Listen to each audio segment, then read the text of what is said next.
नमस्ते दोस्तों। आज हम बात करेंगे लोकसभा चुनाव के बारे में। लोकसभा चुनाव भारत में सबसे बड़ी लोकतांत्रिक प्रक्रिया है, जिसमें हर नागरिक का एक महत्वपूर्ण योगदान होता है। चुनाव प्रक्रिया, यहाँ लोकसभा चुनाव की प्रक्रिया बताई जाती है, जो नामांकन से लेकर मतदान तक का संग्रहण शामिल है। हर नागरिक का यह अधिकार है कि वह अपने उम्मीदवार को चुनने का फैसला करे। उम्मीदवारों के बारे में जानकारी, इस चुनाव में विभिन्न उम्मीदवारों की जानकारी और उनके उद्देश्यों का विवरण दिया जाता है, ताकि लोग अपने वोट को सही तरीके से चुन सकें।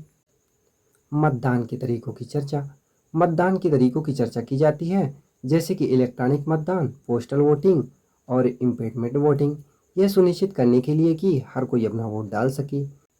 पोलिंग बूथ, यह मतदान के दिन देश के हर भाग में कोने कोने में कई पोलिंग बूथ बनाए जाते हैं, जो अधिकांशतः स्कूल में बनाए जाते हैं। पोलिंग बूथ में सुविधा, हर पोलिंग बूथ में 3 लाइन होती है, पहली पुरुष, दूसरी महिला, तीसरी लाइन दिव्यांग व्यक्ति के लिए होती है। इलेक्ट्रॉनिक वोटिंग मशीन ईवीएम, यह मशीन बहुत ही देखने में रोमांचक होती है, जो कई भागों में बटी होती है। हम अंदर जाकर अपने मनपसंद उम्मीदवार के चिन्ह के सामने बटन दबाकर वोट डालते हैं। इलेक्ट्रॉनिक वोटिंग मशीन ईवीएम, यह मशीन बहुत ही देखने में रोमांचक होती है, जो कई भागों में बटी होती है।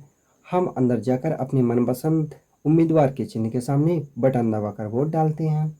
मतगणना, यह एक निश्चित दिन में की जाती है, जो सुबह से गणना के अंत तक की जाती है। उम्मीदवार का चयन, मतों की गणना में जिसे सर्वाधिक मत प्राप्त होता है, उसे विजयी घोषित कर दिया जाता है। पद, लोकसभा चुनाव में विजयी होने पर सांसद के रूप में चुना जाता है। सांसद का अधिकार, सांसद को प्रधानमंत्री बनाने का अधिकार होता है। वह सांसद सदस्य में से किसी एक को प्रधानमंत्री के रूप में चुनते हैं। प्रधानमंत्री देश के प्रधान सेनापति होते हैं, जो राष्ट्रपति के बाद दूसरे सबसे बड़े नेता होते हैं।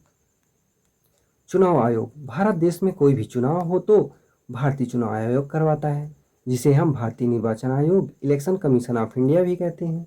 चुनाव आयोग का कार्य, चुनाव की तिथि की घोषणा करना, गाइडलाइन जारी करना, उम्मीदवार की घोषणा करना, चुनाव चिन्ह प्रदान करना, चुनाव की तिथि जारी करना, चुनाव की गणना करवाना, विजयी उम्मीदवार का नाम बताना। कंक्लूजन, आखिरकार चुनाव के परिणामों की प्रतीक्षा है, इसमें हम सभी का योगदान होता है। तो चलिए अपने मतदान के अधिकार का लाभ जरूर उठाएं और लोकतंत्र को मजबूत बनाएं। वोट देने अवश्य जाएं। जय हिंद।